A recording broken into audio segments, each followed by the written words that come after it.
D'accord, tu veux bien nous expliquer? Sérieux les copains, sortez-moi de là, ce jeu va me rendre fou! D'accord, garde ton calme. Tu dis que tu ne peux pas sortir? Non, ça fait au moins 15 fois que je me tape un game over et malgré tout le jeu ne m'expulse pas!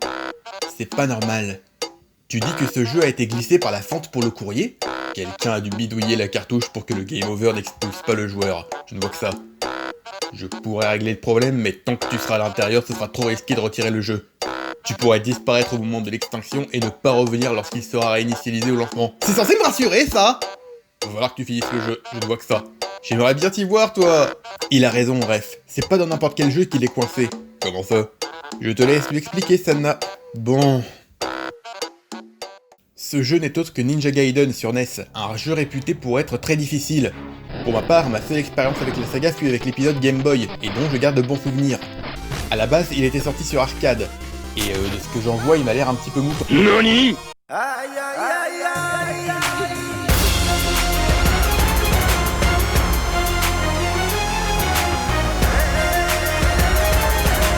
Bien que la série ne persiste plus tellement aujourd'hui, que je sache le dernier opus était sur Xbox, ce n'est pas le cas de son héros, Ryu Hayabusa.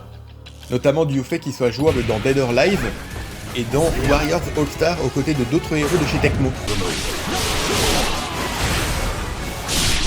D'ailleurs, j'étais persuadé qu'il serait le 5e combattant du premier Fighter Pass de Super Smash Bros Ultimate. Je le voyais même bien dans son annonce arriver s'interposer entre Sheik et Amphinobi avec le thème Unbreakable Determination se jouant à son arrivée. C'est bien beau tout ça, mais tu veux pas plutôt te concentrer sur ton problème actuel? T'as raison.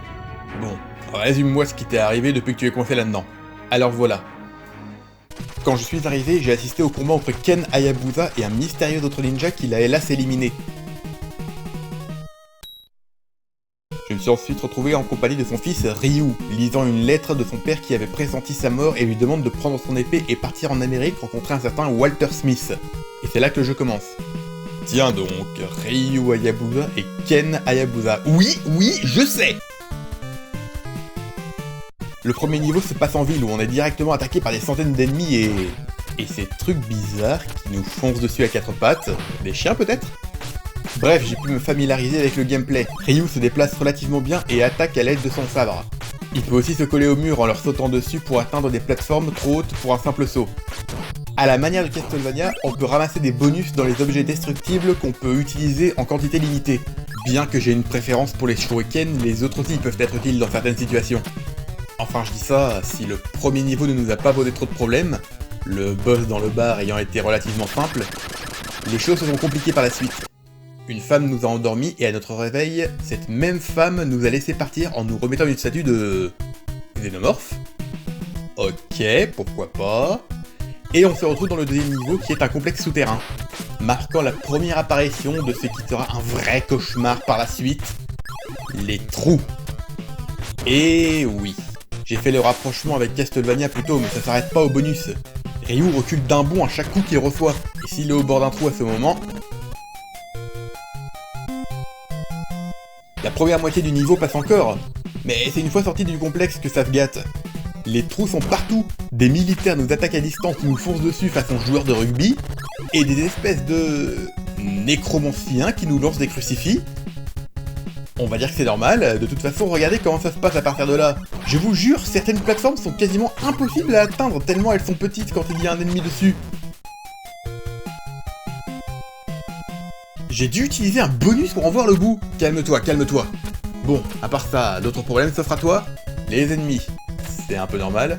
Non, même ça, ce n'est pas normal. Parlons-en des ennemis. Non seulement ils arrivent en nombre énorme, mais en plus, si on a le malheur de reculer un peu après en avoir tué un, en voulant en esquiver un autre par exemple, on risque de se retrouver dans sa zone de pop et de le refaire apparaître. Ce qui signifie que les ennemis réapparaissent en boucle. C'est pas abusé ça? Quand je pense que certains se plaignent de la difficulté de Tortue Ninja sur la même console. Et bien entendu, à chaque game over, je dois tout me retaper. Aucun moyen de passer les niveaux ou d'avancer plus vite, même en apprenant de mes erreurs. Les ennemis sont quasi imprévisibles. Bon, y a pas à dire, tout seul tu y seras encore demain. On va pas te laisser galérer tout seul, bien sûr. Écoute, je vais prendre le contrôle de Ryu traditionnellement à la manette. Toi, concentre-toi sur ce que tu as à faire. Et moi, j'essaierai de vous coacher autant que je peux. À 3, on devrait pouvoir en voir le bout. Regarde, avec un peu d'effort, tu as fini par atteindre le second boss. J'aimerais bien t'y voir. Le premier se pliait facilement, mais là, le niveau a été un peu relevé. Regardez, il vient carrément se coller à moi et même en sautant depuis le mur, c'est super dur de lui passer par-dessus. J'ose pas imaginer la suite maintenant. Bon, à partir de là, je découvre en même temps que vous deux. Et l'air de rien, ce jeu n'est pas avare en cinématique. On rencontre enfin le fameux Walter Smith, l'ami du père de Ryu pour rappel. Il m'explique qu'autrefois, lui et Ken avaient trouvé 2 statues et une tablette en pierre dans des ruines amazoniennes, parlant d'un démon ayant failli détruire le monde il y a 700 ans, mais vaincu par le shinobi. Non, pas celui-là! Qu'il a scellé à l'aide des dites statues dont fait partie celle que je possède et... Oh mais c'est pas vrai! Bon, c'est parti pour le niveau de la jungle, avec toujours autant d'ennemis arrivant en boucle et surtout, le second cauchemar de Ninja Gaiden, les oiseaux! Ces satanés volatiles arrivent comme des flèches et volent rapidement de façon aléatoire, nous empêchant de les anticiper pour les tuer aisément. Et bien sûr, combiné au trou, bonjour l'aspirateur à vie. Sans parler du fait qu'ils enlèvent énormément de santé. Franchement, c'est quoi ce délire? Ça fait 5 jeux d'affilée que les oiseaux sont des gros... pardon. En tout cas, forcément, j'en prends plein la gueule et je me retrouve dans la neige avec presque plus de points de vie. Et le boss, j'en parle du boss, il saute de droite à gauche en nous blessant au passage si on s'approche trop près. Et en plus, il tire parfois 3 projectiles qu'on ne peut esquiver qu'en sautant avec un timing ultra précis. Et vu qu'on ne peut pas anticiper le moment où il tire, et qu'on doit s'approcher pour attaquer, je vous laisse faire le calcul. Laisse-moi faire.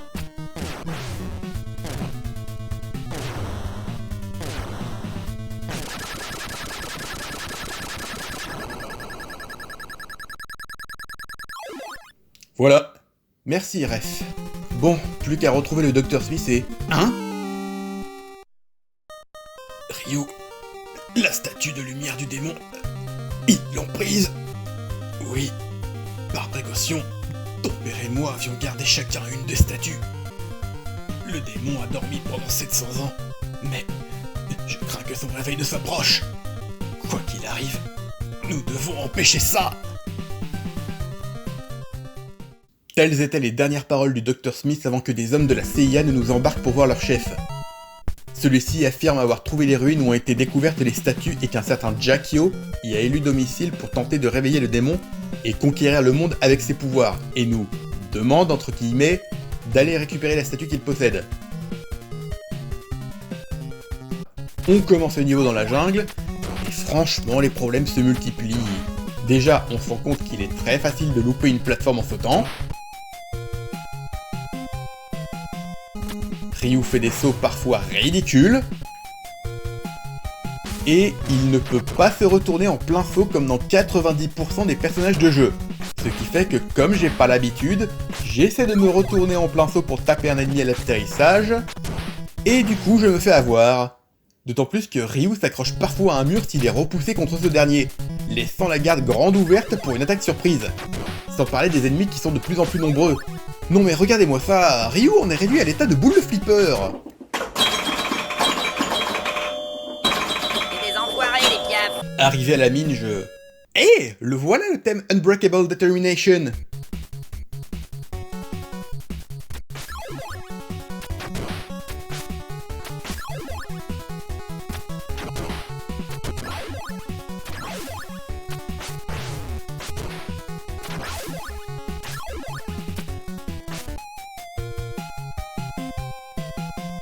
Bon, voilà une petite astuce pour passer le pont plus facilement. Juste sous le passage, il y a un sablier à récupérer pour arrêter le temps. Ça durera pas tout le temps de la traversée, mais au moins vous ferez une grosse partie du chemin sans problème. Par contre, je vous parle même pas du boss. 2 monstres qui sautent partout en crachant du feu et qui sont hyper faciles à battre en fait. Bon, regardez, j'ai juste à rester au sol pour que les flammes ne me touchent pas, rester sous une des colonnes pour qu'ils ne puissent pas me sauter dessus, et sortir pour leur donner un coup quand ils sont à terre. C'est quoi ce truc fatigue de la difficulté d'un seul coup? Enfin bref, je me retrouve enfin face à Jackio et... Hey, c'est la fille de la CIA du début! Je suis le méchant et je veux tuer la gentille. Il la retient en otage pour que je lui donne la dernière statue et c'est parti pour le 5e niveau. Essaie de tenir. Quoi? essaie de tenir jusqu'à un point éloigné du niveau. C'est marrant toi, je voudrais bien t'y voir. Fais-moi confiance. Si tu atteins ce point précis, tes chances de finir le jeu augmenteront drastiquement. Moi je veux bien, mais la difficulté s'est manifestement réveillée. Ma jauge de vie fond comme neige au soleil. Et c'est pas mieux à l'extérieur. Si jusque-là, je pensais que la difficulté était juste mal dosée, et bah finalement non. C'est clairement fait exprès. Je veux dire, regardez ce passage. Regardez. Faut les sauts hyper précis pour espérer le passer. Sinon on perd toutes nos vies bêtement et on n'a plus qu'à tout recommencer. Osez me dire que les devs l'ont pas fait exprès là aussi. En plus, ils ont bien pris soin de mettre un oiseau pour nous attaquer en traître et nous pousser dans le trou après pour bien faire rager les quelques chanceux qui ont réussi à franchir ce passage. Comment je suis censé... Là. Tu vois cette bougie? Casse-la. Je veux bien moi, t'as vu un peu tous les ennemis qu'il y a? Bon, allez, une vie. Ouais, c'est comme ça. Maintenant, descends d'un étage et remonte. Pourquoi? Fais-moi confiance. Bon. Hein? La vie est revenue? Parfait. Maintenant, poursuis la manœuvre jusqu'à avoir un gros stock de vie. Crois-moi, tu vas en avoir besoin pour la suite. Je confirme. 2 hours later. Juste après, je me tape Malte, qui est le tueur de Ken. Mais il ressemblait pas du tout à ça dans l'intro. En tout cas, il relève le niveau du précédent boss. Un peu trop d'ailleurs. Regardez, il balance des éclairs super vite et le seul moyen c'est de se mettre sur la colonne et de sauter vers lui au moment où il attaque. Ce qui ne laisse que très peu d'occasion de lui porter des coups, et en plus, ça ne marche presque jamais. Non, la meilleure technique consiste encore à se mettre au corps à corps pour le tabasser et le finir au shuriken. Tu as tué mon père. Tué? C'est vrai que nous avons combattu, mais ton père est en vie. Menteur! Non, ce n'est pas un mensonge. Si tu avances plus loin, tu le verras. Mais ce sera la dernière chose que tu pourras voir. Et ensuite, c'est le retour de la rafale d'ennemis, des pertes de vie et... J'ai même plus envie de dire ce que je ressens. Regardez cette plateforme qu'on ne peut passer que sur un coup de chance, sérieux. Bon, un peu de concentration, c'est la dernière ligne droite. Me voilà au boss, qui est le père de Ryu contrôlé. Pour le sauver, je dois détruire cette sphère et évidemment, il y a des projectiles qui volent de partout et qui rendent le combat horriblement dur et... Quoi? Je recommence le niveau depuis le début? Si je perds? Oh la vache.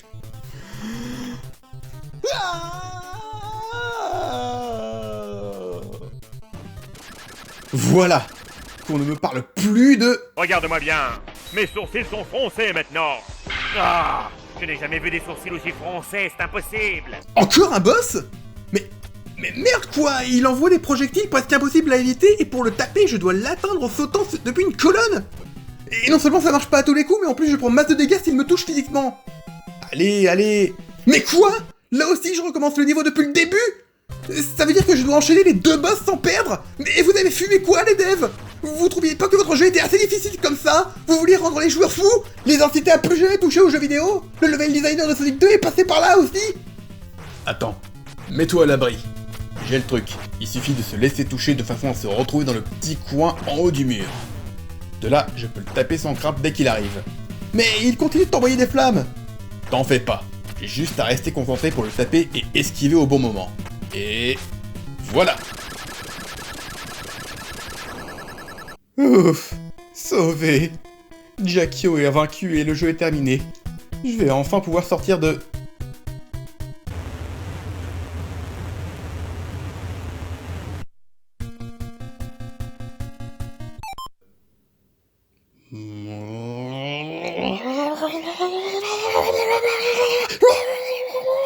Oh la vache. Je crois qu'il aura besoin d'une pause après ça. Ouais, une grosse pause. Oui, une très grosse pause. Bon, au moins ce boss est pas le plus difficile du jeu. Suffit de détruire sa tête en alternant bien entre attaque et esquive, puis reproduire la technique avec sa queue, et enfin son corps. Et c'est... Oui, c'est enfin terminé. Réveille-toi. Père, réveille-toi. Ryo, nous n'avons plus le temps. Ce temple va finir par s'écrouler. Emmène cette femme et sauve-toi. Que racontes-tu, père? Je ne peux pas t'abandonner. Ryu, tu es un homme à présent. Mon destin est lié à la statue de démon. Ryu, bonne chance. Père? Père? Père! temple finit alors par s'effondrer sous nos yeux. À moi, Ryu, et la femme se présentant finalement sous le nom de Irene. Son patron voulait qu'elle tue Ryu après la mission, mais c'est finalement ce dernier qui se retrouve sur la liste noire du ninja. À présent, la bataille est finie, et Irene, tombée amoureuse du ninja, décide alors de rester avec lui.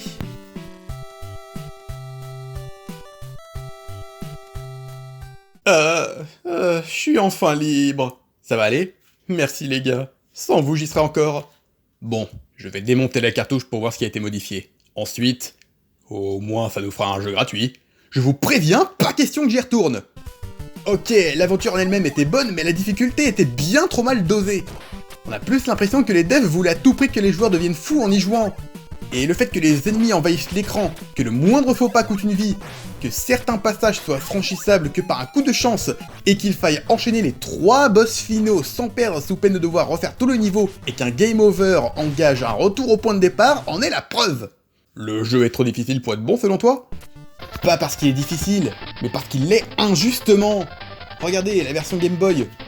Ok, je ne l'ai pas terminé à l'époque, mais il est lui aussi très difficile. Mais c'est bien mieux dosé dans cette version. Je galère, mais je m'amuse quand même. Le problème de la version NES est d'avoir très mal géré la difficulté. Si les devs avaient fait quelques réglages, le jeu aurait été difficile, mais fun. Regardez, j'ai pas encore beaucoup joué au 2e et 3e opus sur NES, mais j'ai vraiment l'impression que les développeurs ont compris leur erreur. Tu as raison. Hein? Je crois que la personne qui t'a envoyé ce jeu ne l'a pas choisi par hasard. Il savait qu'il était atrocement ardu et voulait sans doute que tu y restes coincé un long moment. Sans doute quelqu'un qui a voulu te faire une blague. Eh bien, ce n'est pas drôle. Si je lui mets la main dessus, il va m'entendre. Calme-toi un peu. Va plutôt te reposer. Je crois que tu as assez morflé comme ça. Oui. Et à vous autres qui regardez, eh bien, je vous dis à la prochaine fois pour une aventure, je l'espère, un peu plus reposante. Salut!